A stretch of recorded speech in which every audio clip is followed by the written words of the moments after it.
glorious Georgia at Euro 2024. Remarkable debut run. Fearless Georgia. Those are just a few of the headlines about the Georgian national football team about and during Euro 2024. So in today's episode, let's look at what was going on the stadiums in Georgia and how it will probably impact Georgia in the long run.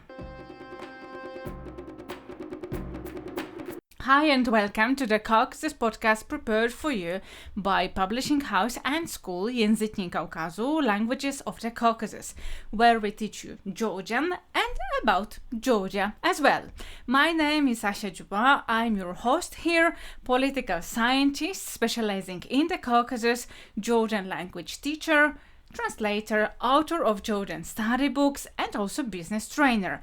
And in Caucasus podcast, we show you this beautiful region from different perspectives: traditions, society, literature, culture, economy and ecology, modern history, and many more. And today we have prepared an experimental episode, so I'm very curious what will be your thoughts, and let us know, by the way, in the comments below. So that is really interesting. We are doing that for the first time, I think, and you may as well DM us on our socials as well on Języki Kaukazu, Languages of the Caucasus, and share the feedback about this type of episode. And also just a reminder, each and every episode of the Caucasus podcast and everything that we have of our longer videos on our YouTube channel, this is all in text version as well on our website, so on języknikaukazu.pl, and the direct link to find today's episode you will find in the show notes below. You will find there, by the way, as well our study books for Georgian language. Okay, so let's get started. And how was really, let's start maybe with this part. How was Georgia playing football at Euro 2024? So let's start with the facts. In the qualifications phase, Georgia beats Greece in penalties in playoffs, and they qualified for the first time in the history of independent Georgia, so since 1991. The night and the days after, the whole Georgia, the big and smaller cities, they were just turned to huge celebration sites, and to be qualified was already a huge success and appreciated by the Georgian fans. So then the first game happened with Turkey, and although Georgians lost to Turkey, so it was 2-1 for Turkey, Georgians were celebrating the first goal ever on European Football Championships. The second game happened, this time with Czech Republic, and although it was a tie, Georgian football fans, so already the whole country and every Georgian on the emigration celebrated the first point ever received during Euro. Then the game of Portugal happened, and although many Georgians were hoping for the victory, the probability it was not that high because it was Portugal, although they won 2-0 with Portugal and were qualified to knockout stage. The surprise, the joy, the excitement was so high, I cannot really recall any similar situations over last 30 years since Georgian independence, not even during the so-called Rose Revolution in 2003. Although they lost to Spain, right now in the round of 16, the Georgian football players already became the stars of the championship, receiving awards and recognitions after each and every game, and really becoming already national heroes in Georgia. So let's look maybe right now how Georgians celebrated and were supporting their national team. So I won't lie to you, I'm not really a big football fan, and the last whole championships I watched when I was really a kid, because it was the time when Zinedine Zidane and Edgar Davies were playing, so some time ago already. But what I know is sociology, political science and stuff like that. And I don't recall really such unity and pride and joy in any nation connected with the football or any activity, sports like that. And I will talk about that in a second. And Georgians were ones of the most proud fans I have ever seen. Before each game, there was a sea of Georgians marching and dressed in national flags, national teams, t-shirts in Germany, also in the cities where the games were of Euro, and the Germans were commenting that as well, that there were huge areas where you could hear only Georgian language. And the same was happening in other countries where Georgians live. So besides Georgia, obviously, they were organizing places to watch the games together. For example, in USA, in UK, in France, in Greece, in Poland, or even in Iceland. So the same was happening in Georgia. Of course, on the main stadiums in the main cities, there were like outdoor screens built so that people were sitting on the actual stadium and were cheering and applauding and experiencing together all the wins and losses of the national team. In almost every town and village, even in the remote Great Caucasus ones, there were like beamers and screens, and Georgians were sitting together. Some were looking at the Greater Caucasus and looking at the football match and applauding and cheering the national team. Like almost the whole nation became the biggest football fans you can ever imagine. And what often happens is when the team doesn't win, so they lose the game, so then the fans are a little bit bad-mouthing them, the players, and here was really the opposite. Georgians, which in my opinion is quite extraordinary reaction, they were happy and grateful almost for like everything. So the first goal, even if when they lost 2-1 to Turkey, or receiving the first point, they were celebrating receiving the first point, even if that was a tie with Czech Republic. They were applauding and cheering because that was the first success, although maybe it was smaller comparing to winning the game. It was still a success from their perspective. So when the team lost to Spain and got eliminated, all the social media were snowed under the "thank you guys, it was great" and comments and posts like that, instead of blaming everyone for everything, etc. So the unity among Georgians was, I would say, we were observing, no matter the region, no matter the political beliefs or the mindsets, etc., and the religion, everything that could divide Georgians in that time, everyone was cheering and applauding the so-called Golden Boys, as the football team has been already named that's this way after some games. Okay, so before we continue with our today's episode, just wanted to do one thing. So this is to thank all of you who bought us coffee and virtual hinkali on buymecoffee.com. And among others, Susie, Anna, Daniel, thank you very much for giving us and buying us big plates of virtual hinkali and big pots of virtual coffee for this week. We use this financial support to send us via Buy Me Coffee to prepare next episodes of the Caucasus podcast. So if you also want to support us and you want to support the creation of the podcast, you can do that and buy us coffee or virtual hinkali using the link you will find in the show notes of today's episode. Okay, so there was one additional question that appeared. Yes, because we said a lot about cheering. However, there was one viral hashtag that started to appear after the first game, so with Turkey, and intensified after the game with Czech Republic. And that was, "Where is Budu?" And also something that we can translate as "Let Budu play." So they were referring to Budu Zivzivadze, the very popular player from Kutaisi, member of the national football team as well, who scored 2 goals in Euro qualifying semi-finals in Luxembourg in March. So everyone was a little bit expecting that he will also play.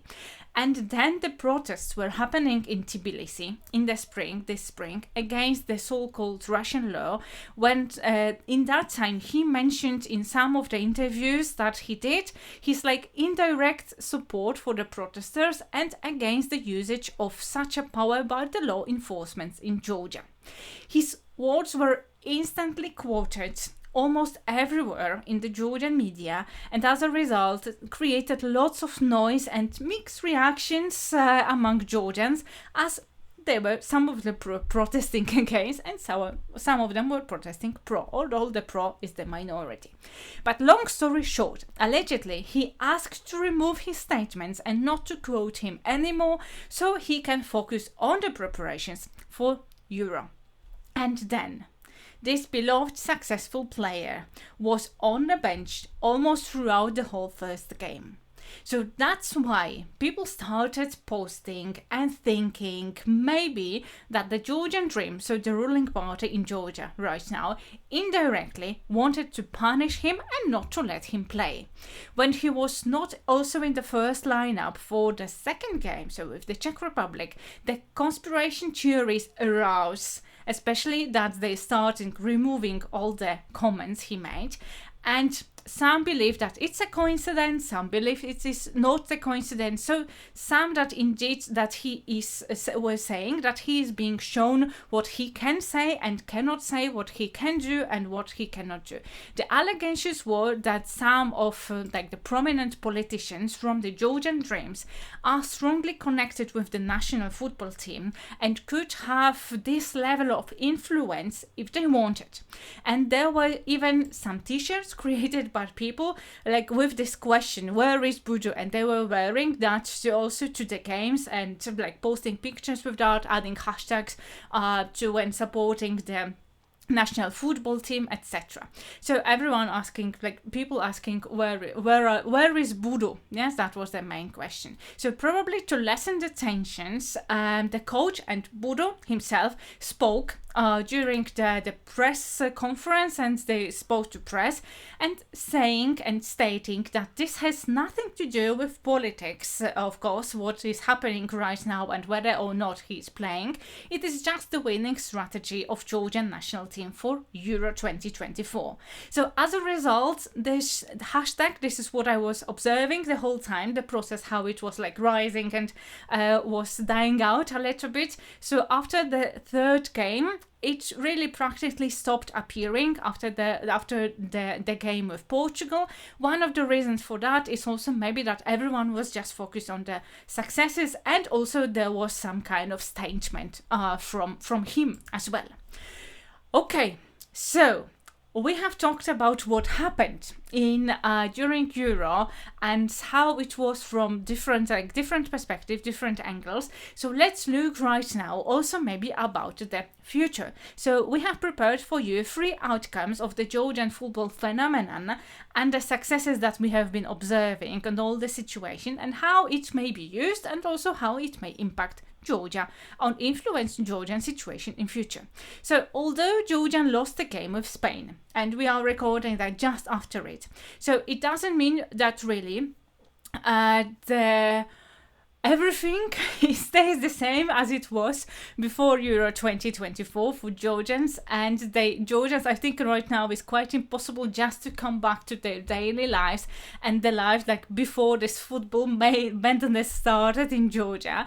So what we observe right now is the direct impact, firstly, of course, for on the football players. So the main ones that are mentioned, and also everyone who is in the Georgian national team. So the main ones, for example, everyone is talking right now about goalkeeper Georgian Mamardashvili, and also the other players like Georgi Mikautadze, or of course Khvicha, so about Khvicha Kvaratskhelia.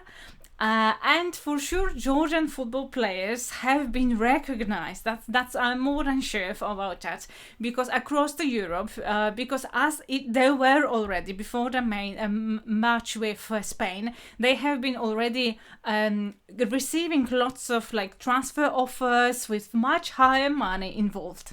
So their international successes may be also impacting as well the way the football is perceived in Georgia. So already after the March Games, when Georgian's team qualified for Euro 2024, the public debate slowly started around how to teach and coach the Georgian children. Question was, why is it really the first time? This is one of the debates I was hearing also in one of the podcasts. Why it really happened for the first time? What do we have to change to make it happen next and next year?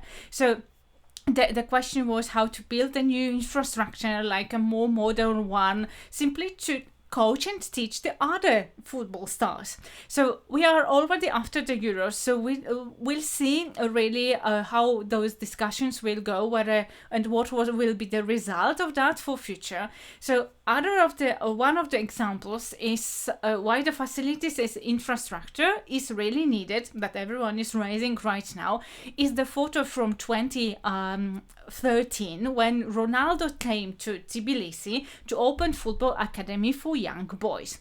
On the photo with him were 4 of this year first lineup football players who in that time were just starting their coaching, who were just starting learning in this academy how to play football. So, and what is the result? After those many years, they started and they won the game with Portugal. So Ronaldo's team. And this is one of the arguments in this discussion that Georgia needs more support, and Georgian young kids, they need more support and infrastructure in playing football. But of course, we'll see what the future holds. Okay, but besides the future of football as such, and also some physical health of Georgians, by the way, some Georgians started discussing how to use this unity, because we are talking about in the whole meantime, everyone, when I was looking at the social media, for example, of different groups, let's say, they were underlining that it is huge success that Georgians are so united, as I mentioned, that no matter every belief, etc., every division that they may have. So people started discussing how to use this unity to build a better future in general for the country. So part of the discussion that were also the people who were protesting just before Euro, as I mentioned. So keeping in mind the October 2024 elections in Georgia and the massive protests just before Euro, but not connected to football, but connected to internal politics of Georgia, many public figures, often being in opposition to ruling party, say that now one needs to keep the unity and vote for better future, not only at Euro Championships, but in Europe in general. So they refer to the package of the law changing reforms, let's say, that the ruling party has been implementing and started to implement. So they refer to so-called offshore law and so-called Russian law that was already voted before the championships. And also the Georgian Dream, so the ruling party, has been voting on some of them during the moment while the Georgian society was focused on Euro, for example, including so-called anti-LGBTQ plus law. Yeah. On the other hand, the ruling party not only underlined, as in many comments that they made, also in the official speech of Prime Minister Kobachidze, that country right now what needs is to use this unity for better future of Georgia, but in this context they mean more or less to vote for Georgian Dream as a United Nations and without protests, or not that many protests as there were. So as I mentioned, Prime Minister Kobachidze underlined that this success is also a great success of Levan Kobiashvili, who leads the Georgian Football Federation in Georgia and is one of the top members of the ruling party. Also, the founder of Georgian Dream, so Bidina Ivanishvili, said he will give a prize of 10 million euros to the national team as they advance to playoffs. So more about Georgian politics and like before the elections, because we already observed that lots is going on. We will cover for sure in the next episodes like that in the commentaries, but let us know in the comments what it will be interesting for you and which parts, or maybe in general, will you follow the October elections in Georgia, and should we prepare like a starter pack for you to know what is going on there. So in the comments, let us know. And going further from the perspective like what will happen in Georgia, because we had 2, I promised you 3, so 1 is still left. I remember, it will be a short story, that the times, it was several like 15 plus years ago, when almost no one knew like where Georgia is, and it was really confused, even much more than it is right now, with US state called Georgia. Along those last 20 years, it has been changing, like not only from the touristical perspective, but also as a place for digital nomads. So the awareness, where is Georgia, what is connected to Georgia as a country, so it really rose. And observing and analyzing the mainstream news for the last couple of weeks as well, from the perspective of Euro and what was going on, I would say that in many European countries, I noticed that the amount of positive publicity in Georgia and positive publicity Georgia has received already in the last couple of weeks is really superb and extraordinary, and something like a very good capital, and something that you can use for future. So the headlines were about what Georgians, I would say, are the most proud of, or more or less like the top what they are proud of. So bravery, fighting spirit, celebration, phenomenal joy, etc. And not about danger, process, dangerous revolutions, and law-breaking Georgians as being immigrants in European Union countries. And the last one, sorry to say, but it happens from time to time. It is present in the news. So it is great that it has changed this shift, and right now it is a little bit hard, to be honest, to say how it will precisely impact Georgia and the reputations of Georgians in the long run. However, having even like several top-class, world-famous football players, it does a lot to the country and country's positive publicity. I see the same with the country I'm from, so this is Poland, and football player Robert Lewandowski, and it serves well the reputation of the country, its popularization, like all over the world. So everyone knows like Poland, and they if they like football, they connect it with this country, and they want to simply know more. Okay. So these are 3 options like for future, fingers crossed for Georgia to use it. And that was the plan, was to have a short commentary. We wanted to show you from different perspectives, from different angles. I'm really curious, what are your thoughts about episodes like that? So this is a little bit of analysis, but like on the current news, what is right now going on. And let us know in the comments if you like episodes like that.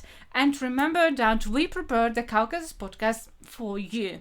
And we want you to get the reliable news and analysis about the Caucasus.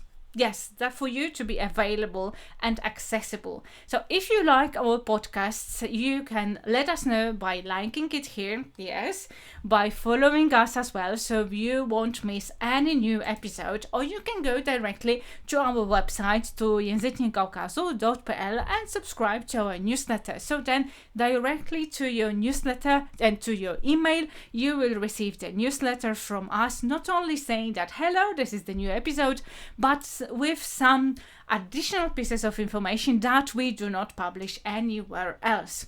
And the podcast is created also thanks to you, so our supporters, also via buymeacoffee.com. So if you also want to support the creation of the Caucasus podcast, you like our episode, the link how to do it is of course in the show notes of today's episode. The other way, of course, is to join us on our language courses of Georgian language and the courses about Georgia as such that we will have this autumn. Okay, so that is all from us today. If you like this episode, remember to subscribe, remember to also share it with one of your friends, maybe who is also interested in the Caucasus, and see you in the next episode, or maybe see you in the next email of the Caucasian Mail or during Georgian classes. Thank you very much. Bye bye.